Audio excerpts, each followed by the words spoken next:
Hare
then has to be reciprocated.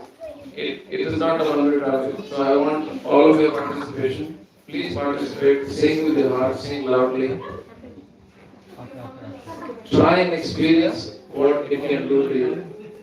So please, without being judgmental towards others and without being feeling judged, just participate. If you want to close your eyes, just close your eyes and just chant. With feelings, just chant the names of the Lord.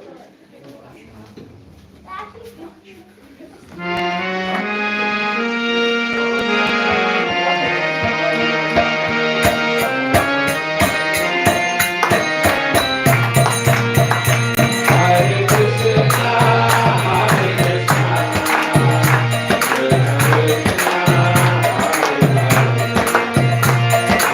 Rama, Rama Rama,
and close your eyes.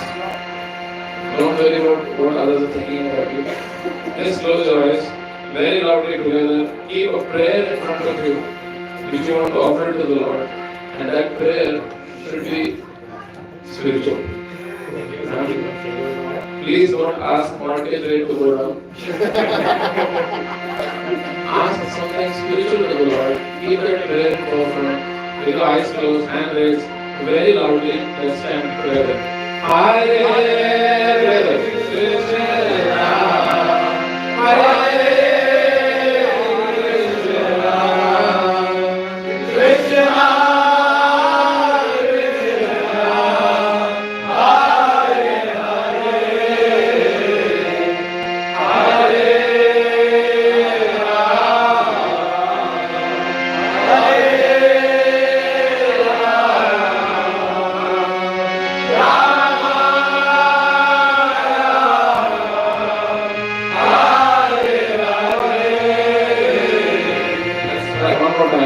but please be loud. I also can't hear you. I'm going to Lord here. Please say very loudly. He will be forced to hear. Hare Krishna. Loud, loud. Hare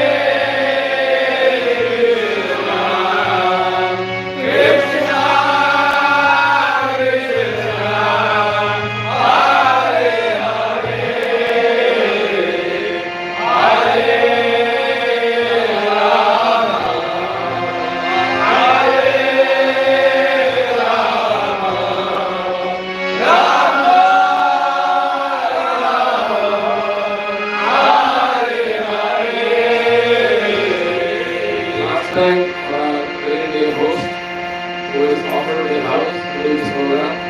It takes a lot of effort, resources, money, time.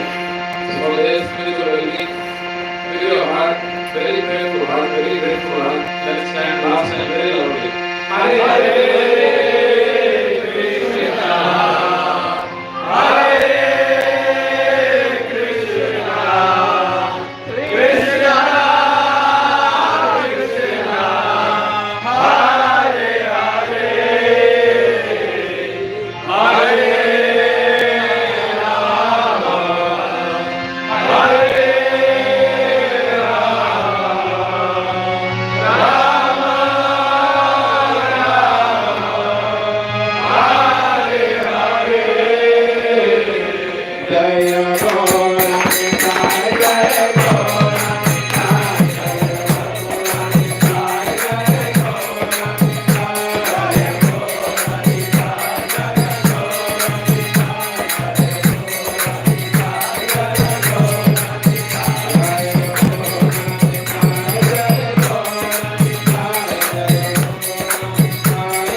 Hare Krishna.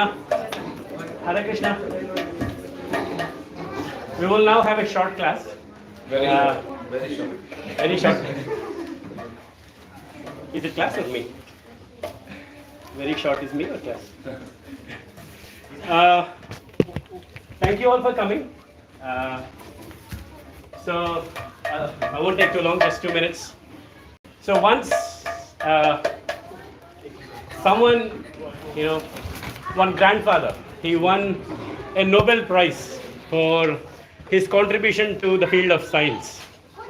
Right? So they were doing the ceremony, they were giving him Nobel Prize and stuff. So they called his 2-year-old grandson and said, could you please talk about your grandfather's contribution to the field of science? What would the 2-year-old say? He wouldn't know anything, right? So I feel exactly like that. Trying to introduce Prabhu. I do not have any eligibility to even, talk about him. But I'll make a feeble attempt. I'll make a feeble attempt.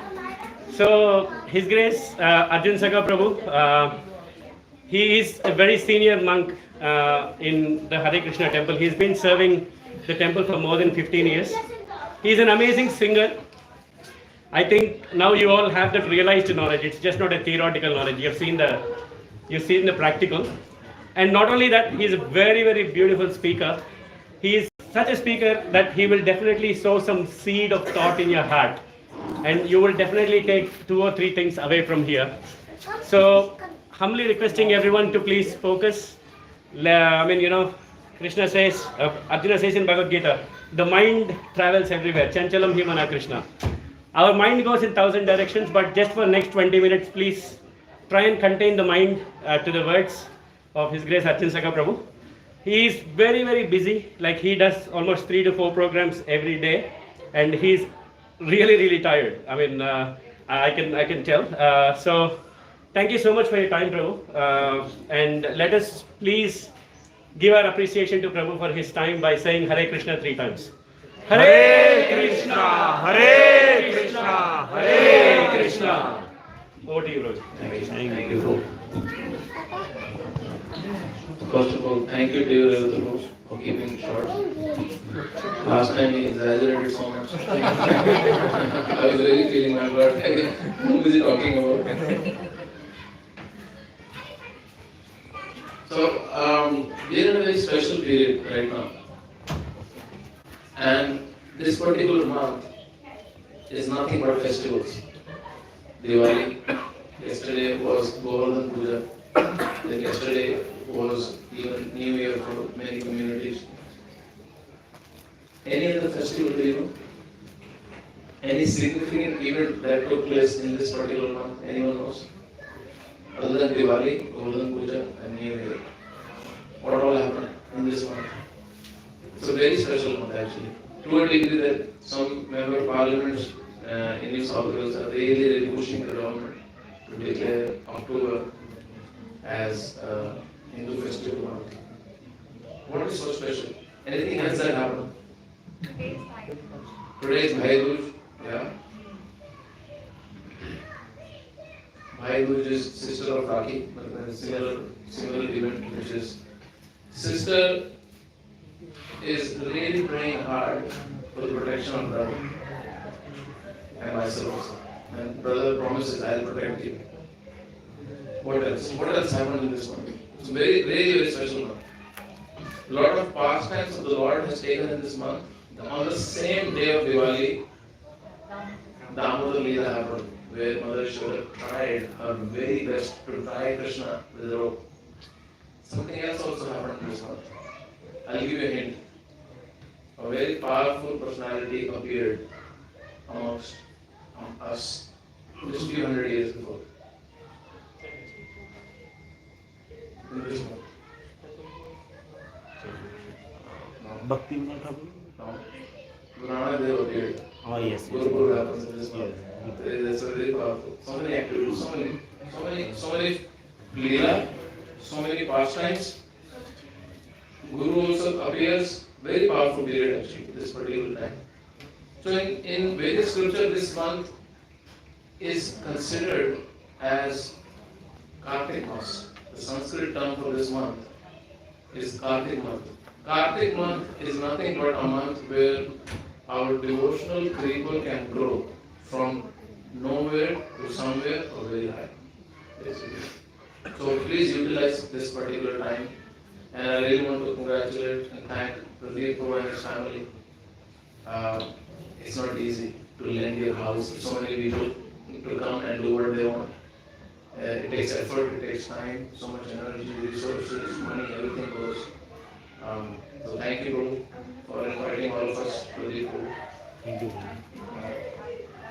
His wife is busy managing and welcoming and seeing off the guests. I'll say one term and I want you to tell the meaning of the term, whatever you understand. If you don't know, just say so. Do you know the meaning of this term called atheist? What is the meaning of this word atheist? It's not believe in God. Someone who doesn't believe in existence of God. Do you know the meaning of this word agnostic? Who knows agnostic? Yes. So if you're saying it is product agnostic, it means it's not just fixed to one product. It can be to the group of products and people. You want to technical. IT problem. Stick to the occasion, man. IT problem. That's why first I asked atheist, so that you know the context. What is agnostic? Agnostic is a person, or agnosticism is a behavior where a person cannot clearly define whether God exists or not. And many people are there that they very openly say, I don't know whether someone is there or not. I don't know. Then there is third person, you know, who is apatheist or apatheism. Apathy, A-P-A-T. Apatheist is a person who is not interested in this topic. They have no interest on spiritual topics. You bring this topic and they prefer walking out. So there is a difference between them and agnostics. Agnostic says, I am interested but I don't know. Atheist says, yes, God exists. And they have their definition. Throughout different cultural traditions, they will give their definition. Then there is another category. It's called deist or deism. D-E-I-S-M.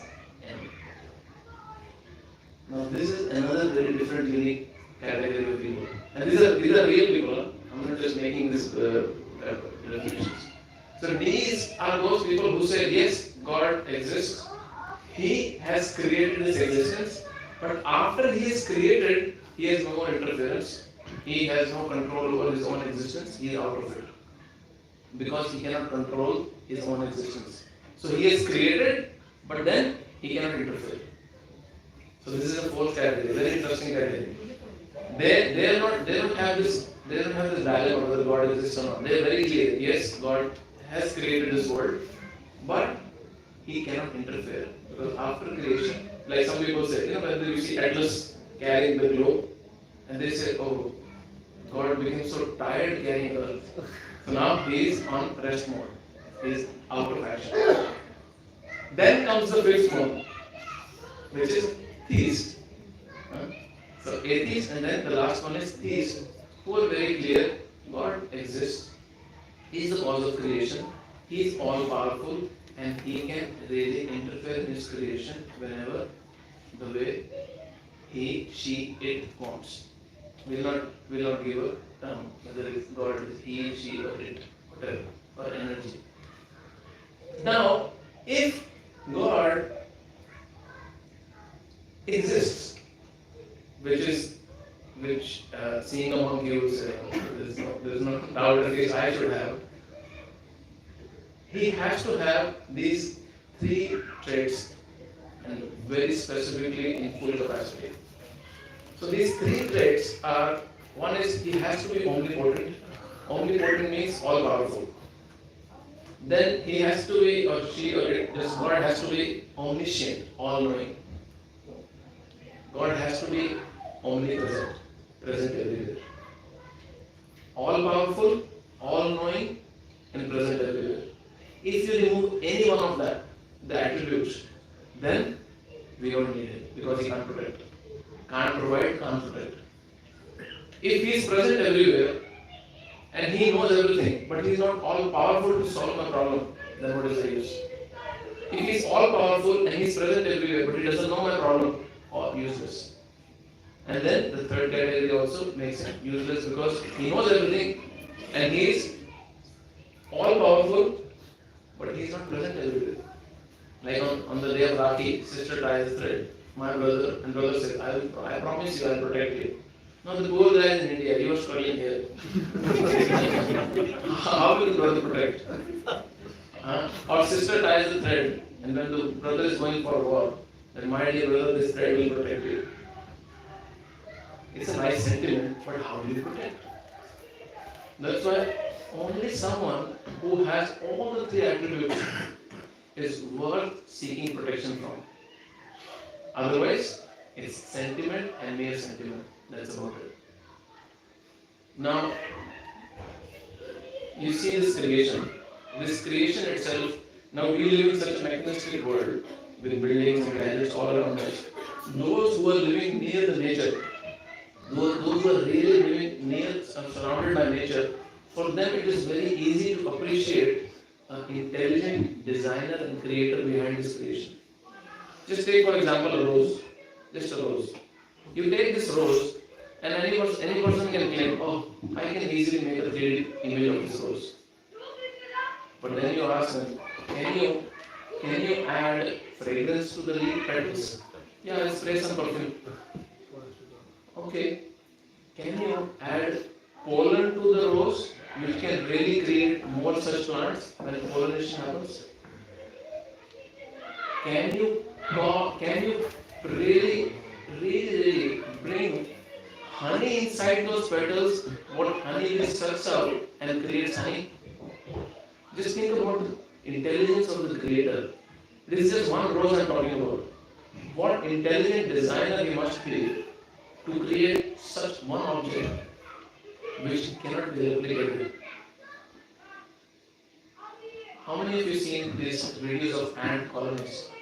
Anyone seen ant colonies? How they make? You know, they have bridges, freeways, they have underpasses, they have a complete network of operation. What creation is that? A mother produces a child. If she delivers a child in 1/7, it's early delivery. The body is designed in such a way that it will produce milk which is suitable for the 7-month-old child. If the same child is given milk for the 9-month-old kid, can't digest. What intelligence? What intelligence is behind this creator, and how simplistic way we deny that, oh, it's all nature in operation. It's all nature that's working. We don't have a single example in front of us where we can really say anything is operating to its perfection without an operator. Not even one example we have. But as soon as it comes to God, because with all the dogmas around, all the theories, all current modern technologies, and all propagandas we hear from so many sources, we very easily reject the idea that yeah, creation should not have a creator. It came from Big Bang. There was a primordial soup which collided at such an intense high degree, and then it produced this very fully functioning creation which has no flaws. And this whole orbit, this whole solar system is working so properly that without any strings attached, they don't collide.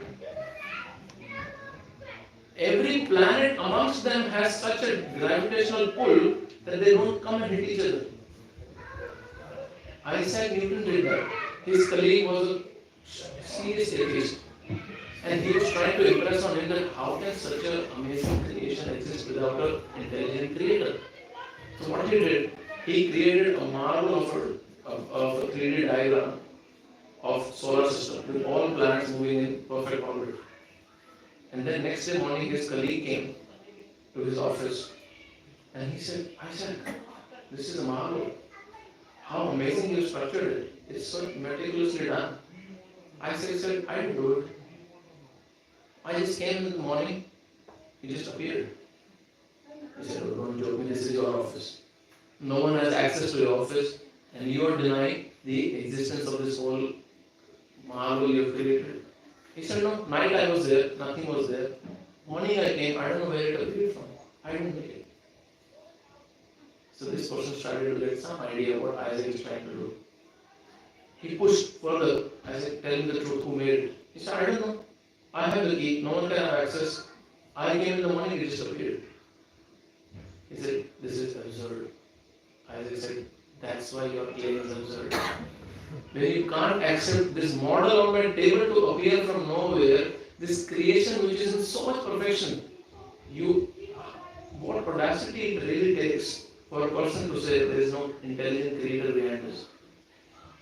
And it all happened by chance. Just by chance. And everything just appeared one day from nowhere. It really, really takes a lot of guts to deny it. Why we don't worry about it? Because it doesn't bother our day-to-day life. We are burden a day. It's not going to affect my job. It's not going to affect my kids going to Susan Glory. It's not going to affect any of my decisions. Then why to bother about it? But then a simultaneous question, a quest constantly bothers people why I'm not happy. Soul, which is within this body, has a very amazing nature. And the nature of that soul is that we are constant pleasure hunters. Never ever there is going to be a time when any of us will desire misery. Now people give a lot of philosophy, they really philosophize this. Oh, misery is very important because when you become miserable, then only you can enjoy pleasure. When happiness comes to you, if you are not miserable, how will you enjoy happiness? If that is true, why don't you go and attempt for misery? Has it ever happened that 2 weeks of your life were very happy and then you decided, I'll purposefully go and fight with my spouse and create a big scene because I need some distress so that day after I can enjoy it? Has it ever happened you go and hit your head on the wall and you say, I was happy for last 1 full week, let me get some distress so that tomorrow onwards again I can be more happy? Every single attempt we do, we think, we plan, is only seeking pleasure. But isn't that amazing? This creation which we are in doesn't offer that. Your desire does not match this place. This place offers happiness, misery, constant back and forth. You go in both the phases, both the flavors. But you don't want it. We don't think about it, right? We don't even think about this. That I want something, but this place has never offered that. Is there something wrong I am searching for, or this place is wrong to offer me? If I go to that fridge in the room, in the kitchen, and I open and I want engine oil, you will say you're looking for the wrong thing at the wrong place. But what are we doing? We all want permanency in everything. Anyone wants their relationship with their loved ones to be over? No one wants. We want everything we have to be permanent. But there is no example in this world which you can really claim and say that this person, this object, this building, this civilization, this relationship was permanent. But our desire is always seeking permanency. But there is no match. Our desires just don't match. Why is this so? It is a very important question. If you can really ask this question, you can really get deeper into lot of inner issues can be solved with this one question. Why my desires are not matching than what this place can offer? You got my question? You understood the contrast between the two? You understood the incompatibility between the two? One side is my desire. Other side is it just never gets fulfilled the way I expect. And और किसी का नहीं होता. ऐसा नहीं, it's just with me. It's not that my karma is so bad that it just doesn't happen with me. It just doesn't happen with anybody. No one has experienced happiness through and through, but they always want happiness. You know, many times when you get into a relationship, you start going with the girl, I'll bring chand ka toda toda ke liye laun. I'll bring a piece of moon for you, my dear. You also know it's a poetic statement, no one can bring. And you don't expect also. Next time we go on a date, you don't get upset, you didn't bring moon. You promised you didn't bring piece of moon. You don't get upset. Because you know it can't happen. This place has never offered permanency and happiness all the time. But we don't get upset when we don't get it. We never question, what is wrong in my desire? Is this place not compatible, which can't offer, or my desire is wrong? And because that is the nature of our soul within. But this place does not offer that. And that's why those who are a little bit spiritually inclined, they just question, is there a better way of living where I can really experience fulfillment of my inner desire? Or I just go on living my life based on hedonism. Do you know what hedonism is? Modern day mantra is, I was telling in the previous class, right? Earn, buy, consume, die. Earn, buy, consume, die. This is mantra of people's lives. Earn, buy, consume, die. You can do trade, that's okay. Rest everything that we do fits in. Rest everything that we do fits in within this mantra. Earn, buy, consume, die. This is hedonism. You work very hard to earn money, you buy what you need, you just enjoy what you have, and then life is over because the cycle continues. Hedonism literally means that your whole life's goal is you work hard to buy something for your own enjoyment, and that's it. And the social scientists, this behavioral scientists, they make very interesting claim. They explain it very nicely. They say people are on hedonistic treadmill. Treadmill means you stay at one place and you keep running. After 15 minutes of running, you're going nowhere, you're still there. So that's what hedonistic treadmill does to us. You keep running on this pattern, eat, earn, buy, consume, die. Earn, buy, consume, die. And at the end, you're still there. There was once what happened, people were flying with a very prestigious airlines. So the pilot announced that, my dear passengers, you all are so fortunate. You're just so very fortunate that you all are creating history. Because you are flying in a plane which is going at the highest ever possible speed on a passenger plane. So all phones came out. Oh, let's make it real because we are making history. All videos we are making history. We are in the fastest plane ever. Then the pilot announced, my dear passengers, but I don't know where I am going. This is our life. Running so hard. Never we get time to stop and think. One time a guy was digging the earth. So he would dig the earth and then he would throw, other guy would just take the soil and put it back. So one person was observing 4 or 5 hours gone. This guy is digging the earth and throws the sand and the other guy is filling it back. He said, this is enough. I can't tolerate it. They don't look crazy, they are very hardworking people. But what are they doing? One guy digs, other guy fills it back. So he went to them, he said, what are you doing? You know, you've practically dug 200 meters of earth and other guy is putting it back. He said, actually we are 3 people. So, first person digs, the second person puts the seed and I put the earth back. But the guy who put seed didn't come today. So we thought at least we should continue our work.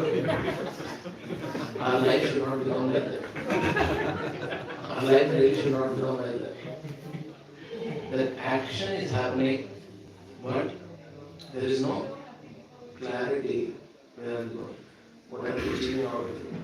And that's why it's very important to look back into those sources of knowledge which are meant for inner satisfaction, inner joy, inner fulfillment. From outside we have done achieved wonders. We are going with great pace, full pace we are going. 3, 4, 5, 10 investment properties done, deal done, best car done. Now the only thing is how much swankier your car is going to get, how much good your suburb is going to get, which private school your child is going to go, how much investment you are going to have, that's about it. When will we actually stop and think, okay, what about me who is sitting with it? When are we actually going to stop? That's why I'm always thanking Prabhu that this such occasions where we are together now is a time to reflect on our own life, on our own journey, so that we can really think a little deeper. From the teachings of Bhagavad Gita, Hare Krishna, please come. From the teachings of Bhagavad Gita, we understand one thing very clearly. Krishna is not encouraging through Arjun that you should become a pauper, a person useless, worthy of nothing, no money, no riches, no wealth. That's not the idea. Krishna was speaking Bhagavad Gita not to a sannyasi. Krishna spoke Bhagavad Gita to a family man, that to a prince. Arjun in first chapter of Bhagavad Gita wanted to leave everything and go. But Krishna tells Arjun, you are a fool. Literally he uses the word anayana vishtam asarjan agirti karmarjuna. You are talking like an uncivilized person because you want to give up your duties and go. So tyag or renunciation is not the criteria of inner satisfaction. Utilization and proper knowledge and proper direction in life is the key for a satisfied, happy life. How to utilize what you have and how to really transform your life within is the key to success. There is a study done in a university in America, because America only does all the studies, they have spare time and funding for that. And no other country does so much study, my God, I don't know how they do it. More than 1 billion people on this planet have all the facilities to fulfill the desires of their body and mind.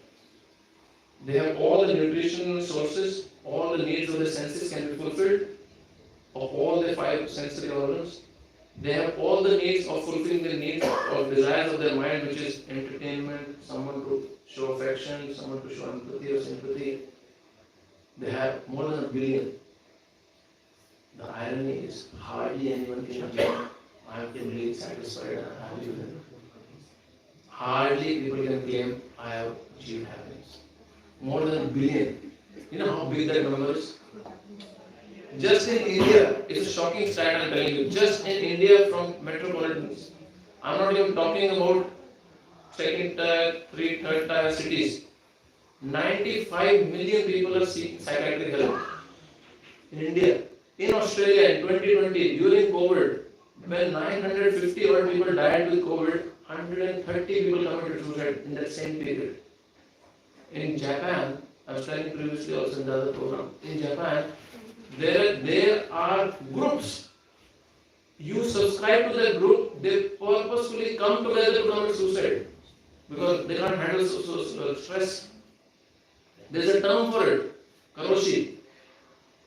They really, on dark web they go, they subscribe and they really come together to commit suicide. They just sit in the car, lock the car, release carbon monoxide, turn the engine, move it down the hill. No one can stop because it faint. What a world we are experiencing.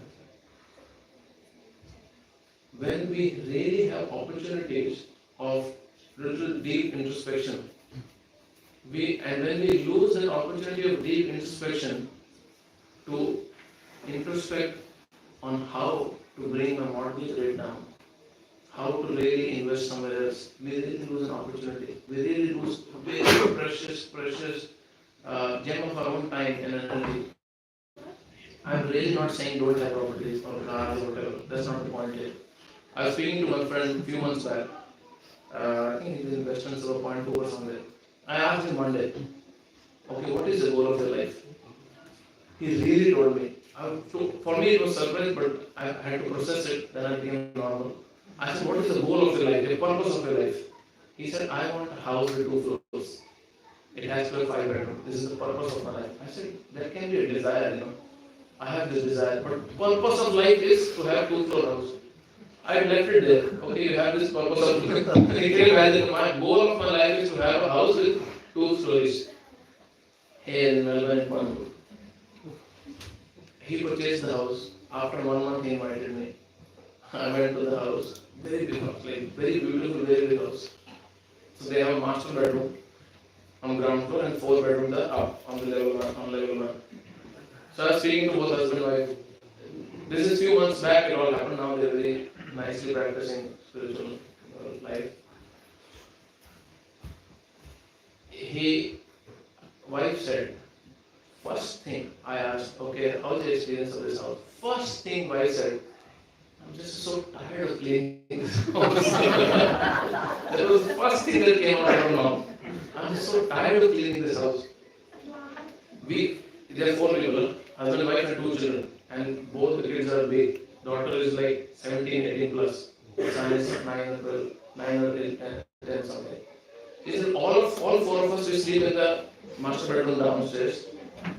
And then she started complaining. What was the need to buy such a big house? She said, your husband, what was the need to buy such a big house? I have to go and clean, you go to work. He said, but the husband is baffled. Husband said, you only told me when you went to the program, your friend had such a house. You only instilled the seed in me that I want to be your house. That's why I got the idea. Then I had to really calm them down. 1 month, life's goal. Purpose of life in 1 month ended up in this. And I explained them again. There is no harm in you having a bigger house. But don't make it goal of life. These things cannot be goal of life. Because it does not satisfy you within. It's okay to have what you want. But it cannot be purpose of life. It's very deep. Purpose of life has to be very, very deep. And that's why the study I was quoting, if you really work very hard to satisfy just your body and mind, this is the result modern materialism has given us. No inner satisfaction. This is same India. Famine was there before also. Crops would destroy before also. No farmers would commit suicide. But now because this very core knowledge is missing, really the spiritual values are missing, any challenge that comes, it is so depressing. People are just so depressed. People just can't handle pressure anymore. What to speak about kids? What to speak about the next generation? When India and New Zealand match was happening, in semi-finals World Cup, and Dhoni got run out. If you watch cricket, you know what I'm saying. And he was taking a double, and he got run out. In 2015, I think it happened in World Cup. Here in Australia, it was happening in semi-final. 2 people died. They couldn't handle the loss. Really, it's a Times of India news. 2 people died because Dhoni got run out. What are we really investing our heart in? Watch cricket just for sport, but when you invest your heart in, this is the result. In 1996, Sharjah Cup, there were 2 people on the ground who had bet in favor of India. It was an India-Pakistan match. So now they're betting so much money, all their money was bet. Really, they really invested it on India. India was losing the match. Suddenly match turned. India won. In the stadium they passed away. They couldn't handle the happiness of it. What was your distress? They just couldn't handle it. You understand both scenarios. Krishna says in Bhagavad Gita, Matra Sparshasta Kaunteya Shitoshana Sukha Dukkada Agam Apayana Anityastam Tasishtam Tikshasva Bharata. Learn how to tolerate happiness and distress both with higher spiritual knowledge. Now people can question, how do you tolerate happiness? Distress we understand, we need to tolerate. But what is the need to tolerate happiness? Why should we tolerate happiness? Because if you don't learn how to tolerate even happy moments, you will be more miserable when distress comes.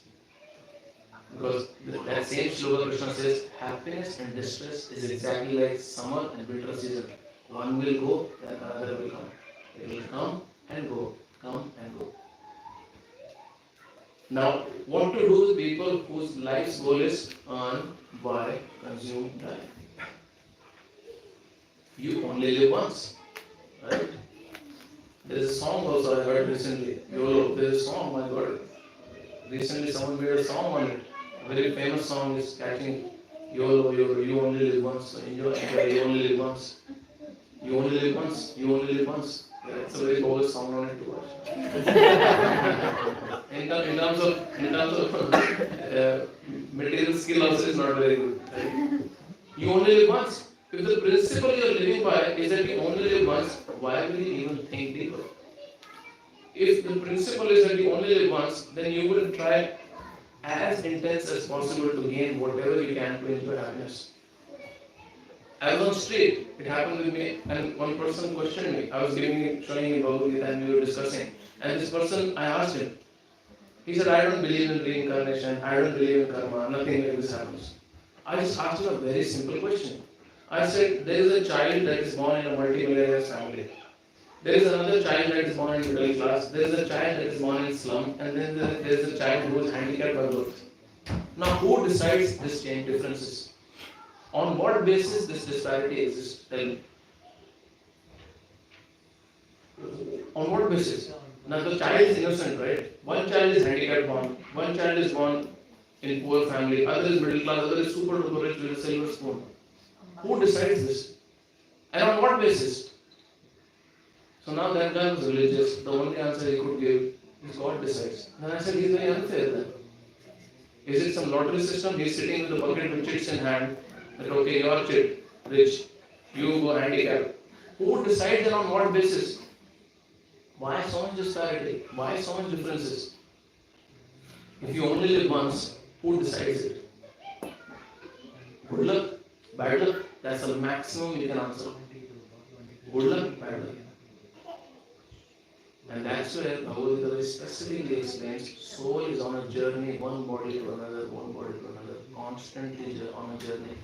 And whatever you do while you are in the journey, those actions and reactions are accrued, and based on your next destination, they are given to you. Otherwise, there is no possibility of answering this question. Who decides these differences? And that too so stark differences. Serious differences. How unjust God must be that someone is really killed in the womb of the mother as abortion. Someone is just killed as soon as they are born because they are a girl child, you wanted a male child. And someone is born with full disease, whole life is suffering as a special kid. And someone is born with everything possible they want. You can't even imagine what unjust system it would be if it is not for our own action. If I take a bat and I start beating him, and then he goes to the police and he files a complaint against the bat, you will definitely say, "Lagta hai bat circle against." Why is he filing a complaint against the bat? He should file a complaint against the person who is beating him. Right? But what do we do in life? We are champions in blaming others. We champion in blaming others for our own misery, and we are champion in taking credit for our own pleasures and happiness. We champion it. As soon as any problem comes in our life, we blame. You forget. No, please remember this point very, very clearly. Nobody has capacity in this world to give you pain or pleasure. It's you. It's your own actions. Maybe in this life, maybe previous life. But as soon as we hear this previous life, immediately our Hindu mythology came. Previous life. There is a whole study done. There is a whole system. There is a professor in University of West Virginia, Dr. Ian Stevenson, and his whole team, which is now out of Jim Tucker is leading the whole research. They have 2,500 plus study cases, proven cases, where they remember their past life. These people, 2,500 plus case studies are there where they remember their past life. Proven, they have shown proofs. They have taken people, these professors, to their villages of previous life. They have even given their bank details. They have even told secrets which only discussed between them and their wife. My neighbor's daughter, she remembered like how she was, where she died. Right? Yeah, she took them there. I was in Canberra one time. I was doing a program like this, much bigger. So one lady from the neighborhood came. She was 85-year-old Australian lady. She came and then she found out that some monks are there who were doing a program. So she came. After the program, she said, "Son, I want to speak to you privately." I said, "Okay, mother, tell me." And she said, "People are telling me that I have lost my mind because I went for a surgery. When anesthesia was given to me, I experienced myself forced out of this body. I saw my whole surgery with my own eye. What happened to you?" And I told the doctor, "This is what you were telling the patient, do the nurse. This is how she filed for basically forwarded you all the instruments." Two nurses went out and you were very upset. Why they took time to come back? She told all these details. Then I said, there is a whole study on this, which is called out of body experience. There are many such cases where patients have really left the body and they've seen it. She just cried and cried. This is the first time someone is telling me I'm not mad. When 20 people tell you you're mad, you really start to think something is wrong with me only. This is my relative, everyone said, yeah, it happened after surgery. It's called shock. When you get into shock, you can hallucinate and all that. So no, there is a whole study. Then I gave her some links to watch to pacify her. So this doctor has near-death experiences, so many cases. Past life memories is unbelievable number. It's open for all to view. It's not just some study I have read. You can all go and search for it. Just remember this name, Ian Stevenson, Dr. Ian Stevenson, University of West Virginia. To a degree that these patients have even told that they were World War II American fighter jet Air Force pilots. They gave details, all the details of their commanders, what they gave, they are very secure details, some of them. He revealed everything. And those, his fellow pilots who are very old now, this boy is only 18 now. When he was 3, 4, he told that time. This boy recently gave an interview. I watched an interview. He was telling about his own past life. He even gave details, and his co-pilots, they approved and agreed to all of it. All of it. So why this? What are these phenomena? This really explains us life is much more deeper than what we are living. And that's the whole idea of today's discussion. That life is much more deeper than what we even know. So we should really explore. We should really explore spiritual sciences much more with much more depth. Not just earn, buy, consume, and die. And then in between, some religious flavors we add, and we feel ourselves very proud. I go to temple, I go to Gurdwara, I go to church, I go to mosque, I go everywhere. But what is the goal of life? Earn, buy, consume, die. Please, I know I'm speaking very direct, but how many times do you really hear such topics where someone is speaking directly to us? I can really speak little flattery and entertain you and that's it. But that's not my job. My job is to tell you the truth. Now, to take it or not is your part, but I have to do it. So, anyone has any questions on what we discussed so far?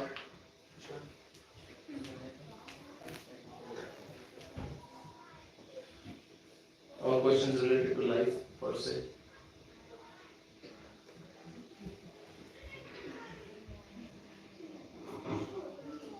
I was meeting one person, not a boy, he's a mature guy. He works for Australian Defence. So he creates robots. He's working on a project where he's creating robots who will go in a battle, live battle, and bring out injured soldiers. So usually you send soldiers to bring injured soldiers who won't die. In many cases, there are instances. So they are working on robots in Australian Defence, and they will sell it to worldwide market. That they will enter the war zone and they will bring out injured soldiers. So I asked him. I said, his name is Jay. I said, Jay, what do you think about what is your take on spiritual quest? He said, I am very clear. There is a separate need to fulfill the demands of body. There is separate need to fulfill the demands of mind, and there is separate need to fulfill the demands of soul. I was shocked. I said, really? You figured that out? He said, yeah, I am very clear on that. Because three can't be same. You know, suppose my father passes away right now, and I'm saying, oh, my father left me. Sorry, my father left me. You come and say, hey, stupid, why are you crying? He's lying in front of you. But I'm crying, oh, my father left me. Who left? Who left? Whom I am actually crying for? The person whom I am crying for is no more there. Who I am considered my father whole life is in front of me. I don't want him because it will smell in a couple of days. I want to do the ceremonies. That means in my last 40 years I have never had a relationship with my father itself. Yes, my dear. Sorry, Prji, but whoever's registration is 1MY6AS, please move your car somewhere else because we are having the food truck coming and we need the truck to be over 6AS. there. 1MY6AS. He's already Oh, gone. you got. Thank you. Take it. Thank you, Prji. It takes courage to do that. Okay, this is a test for you. What I was saying? The father Father- of the body is in front of you and to do the ceremony that you come people. He said that So my relationship with that person was never even there. And I'm crying, oh my father he left me, oh my father he left me. But the person who I really thought is my father for my whole life is right in front of me and I cannot keep him home. What is missing is actually my father, but I never connect with my spouse.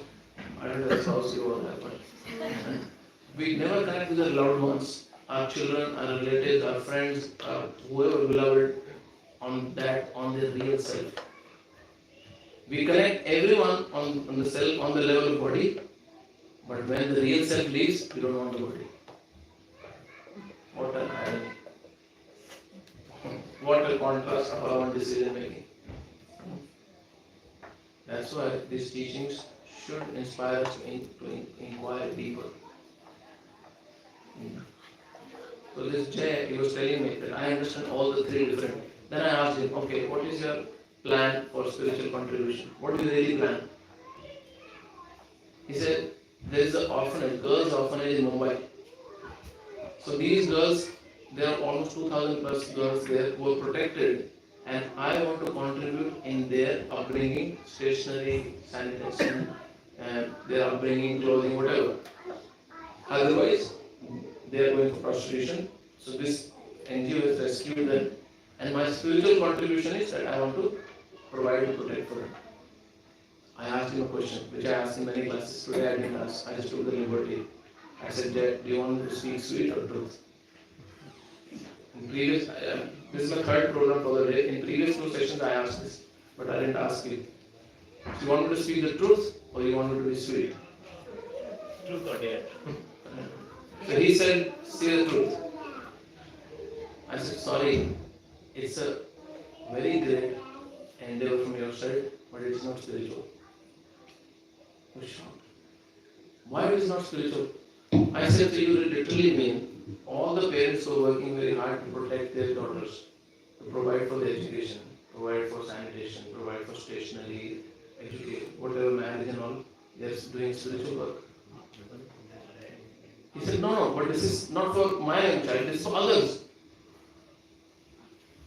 And why I'm bringing this point out, and that's what I wanted to explain, any spiritual activity, any activity that has potency or strength to nourish the soul has to be in direct relationship with the source of soul, which is God. Our bodies are nothing but package which we received from our parents. Our parents gave birth to this body. But have we ever questioned the life within this body is coming from where? Who's the source of that? We know, okay, God created everything, okay, God must be the source. But if a child has to be happy and satisfied, the only thing the child has to do is just cooperate with the agenda and plans of the parent. If a child has to be really peaceful in life and not be a rebel, the only thing the child has to do is just cooperate with what the parents are suggesting because they think of the welfare of the child. Soul, who is part and parcel of God, the only thing we as spiritual beings have to do is just cooperate in the plan of God. That's it. Nothing else. But what do we want to do? We are rebel. we want to have a rebellion against our own source. And then all these questions come. Why am I stressed? Why bad thing happens to good people? Why good thing happens to bad people? Why I am struggling?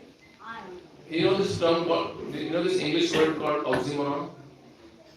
Oxymoron means when you put two words together which are of different meanings and they can't come together. That's oxymoron.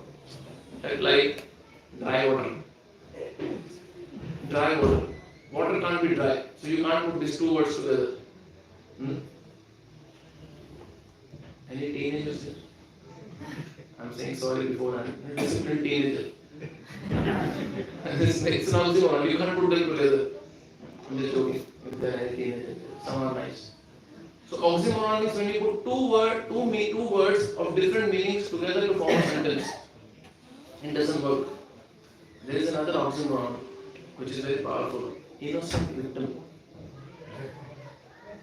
If you are a victim, you can't be innocent. If you are innocent, no matter what, who does, you can't be a victim. No one can harm you if you are innocent. On karmic level, I'm talking about. But if some distress is coming to you, please don't blame others. It's you to be blamed. Other people are just instruments for bringing that distress to you. Like I was hitting with the bat. The bat is nothing but an instrument. I am to be blamed. In our cases, we are to be blamed. Nobody can cause distress to us. It's just us. Rest the whole world is nothing but delivery boy or girl in our life. So then who has to fix what? We have to fix our own decision making, our own choices. If my past has caused my present to be like this, isn't it such an amazing indication that my present can really, really change my future? But one has to think a little deeper about it. Okay, any questions? Or we finish? Yes, please. Sorry. I am from recently we are just listening to a couple of meetings in Kolkata. For an example, I'm just giving it. Or the college news? Yes. Yeah. So how do you explain that? She's a doctor. She's doing something good for the society and the Yeah. community, and that thing happened. How do we explain? Yeah, good, thank you for the question. Very important question. See, when we are dealing with someone who is really going through pain, don't give this philosophy. That is your karma that you're suffering. This is for us as individuals to understand and take the blame on our own selves. But if someone is really going through some pain, one should do everything possible in your capacity to get justice done and to protect the person. Why? Because if someone is trying to harm you, it is your right and duty to protect yourself. You cannot say, oh, this is my karma, beat me. No. Then you are creating even more negative karma by not protecting this God-gifted body to you.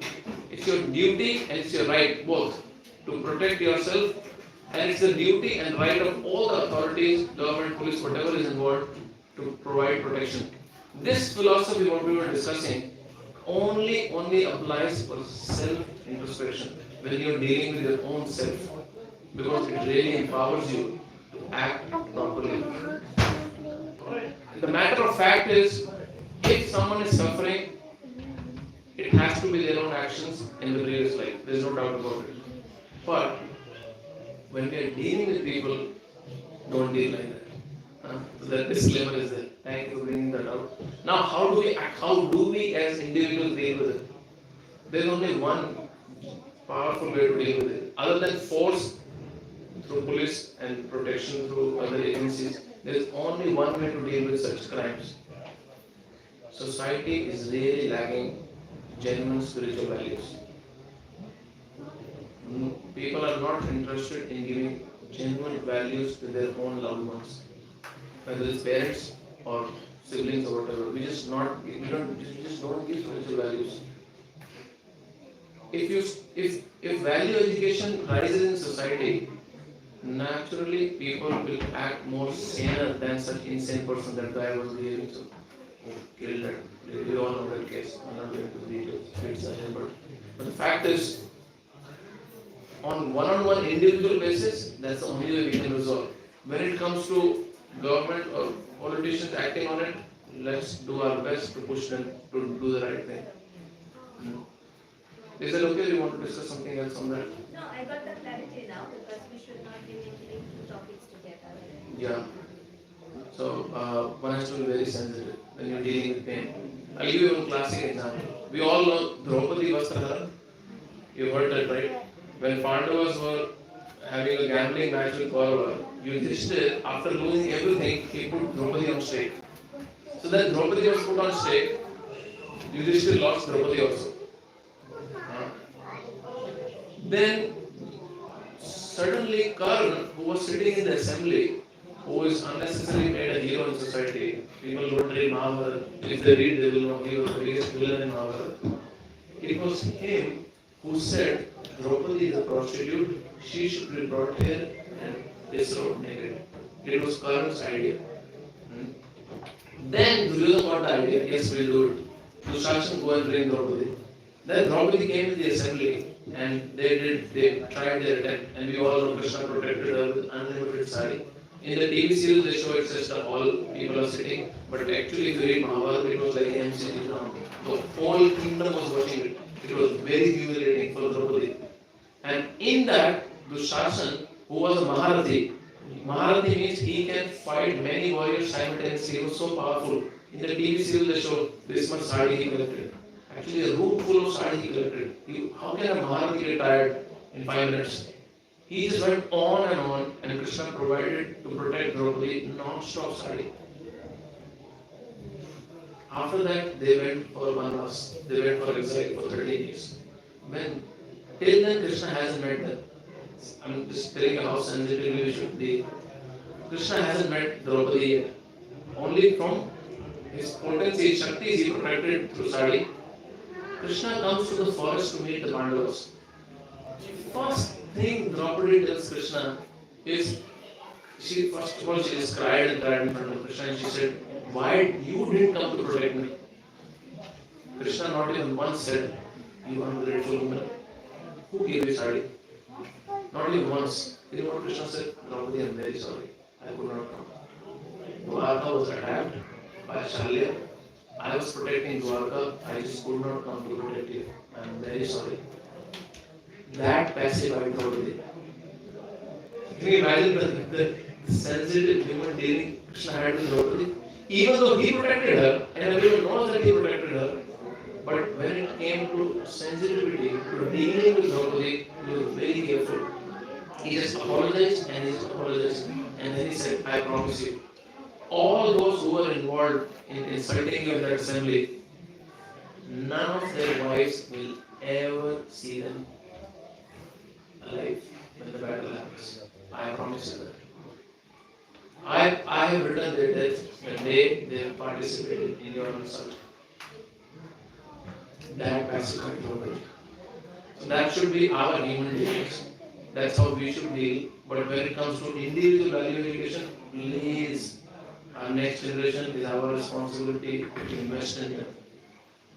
Both parents investing in somewhere else may not be that fruitful than investing in their own children. It's your duty. Please do that. Society is really lacking here. Is that okay? Anything else? Yes. I want you to expand the relationship you were talking about, father and the son.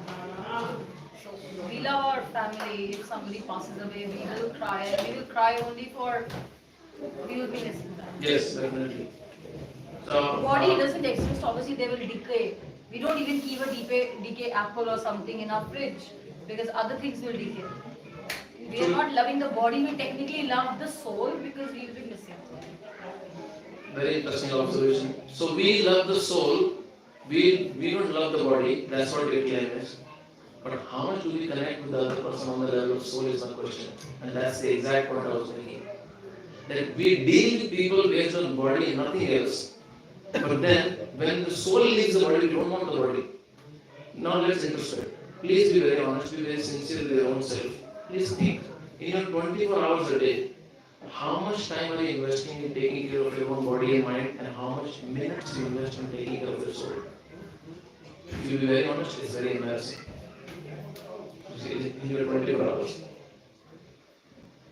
Because we just don't deal with ourselves and people based on soul. But the reality is, we are spiritual by nature. We are spiritual by nature, but we don't deal with us and others based on that. And that was the point. That if we start dealing with our loved ones on the level of who they actually are, while taking care of the body is पड़ोसी की नहीं है, अपनी है. This is ours only, right? This body is my responsibility. I have to take care. But I have to understand this is a temporary package I have, but there is a permanent reality within. So I have to take care of both. And then when I have this body, I have a whole package of relationships, society, ethnicity attached to it. My national pride is there. I have to take care of all of that. But I have to understand that there is a permanent reality I carry within me. My permanent reality is that I am part and parcel of God that simultaneously walks along with my temporary reality. That I have a package of all relations in this life and I should give my best for that. But how will I neglect my permanent identity? And that's why people ask this question, and this is a very genuine question we all should have. Why am I not happy when I am doing everything for my body and mind? You should not be happy, because you cannot be happy, because you are not the body and mind. You are a complete package of soul within this body and mind. That's why Bhagavad Gita Atma refers to in many places body, mind and soul, all three. Because it's all yours, right? If I call someone here and say, okay, touch your shoulder, they'll touch the shoulder, touch your head, touch your nose, touch your knees, touch yourself. What will they do? This is your chest, touch yourself, this is your body, touch yourself, please touch yourself. You just can't touch yourself. You don't have access to yourself. That's why in Gita, in Bhagavad Gita, Krishna first clarified and resolved this identity crisis of Arjun, that who you are, my dear friend. And then he explained the whole yoga system. Now how to connect on that level. But first you understand who you are. Then only you can connect, right?